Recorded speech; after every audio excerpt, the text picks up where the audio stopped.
নমস্কার বন্ধুরা, এ to Z গল্পের আসরে আপনাকে স্বাগত জানাই।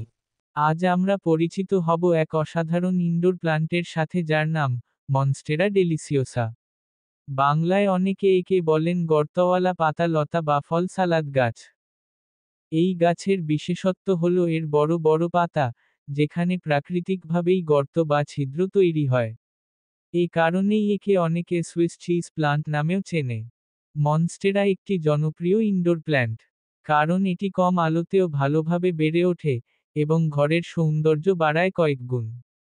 মনস্টেরা গাছের যত্ন নেওয়া একেবারেই সহজ। এক মাঝারি আলোতে রাখুন, সরাসরি রোদে নয়। 2 সপ্তাহে 1 থেকে 2 বার পানি দিন। 3 মাটির উপরের স্তর শুকালে তবেই পানি দিন। 4 মাঝে মাঝে পাতাগুলো পরিষ্কার করুন, যাতে ধুলো না জমে। ঘর সাজানোর জন্য কিংবা বাতাসকে সতেজ রাখতে মনস্টেরা ডেলিসিওসা এক অসাধারণ সঙ্গী হতে পারে। তাই যদি আপনি একটি অনন্য ইনডোর প্ল্যান্ট চান, তবে এই গর্তওয়ালা পাতা লতা আপনার জন্য সেরা পছন্দ। ভিডিওটি ভালো লেগে থাকলে লাইক দিন, শেয়ার করুন এবং আমাদের চ্যানেলটি সাবস্ক্রাইব করতে ভুলবেন না।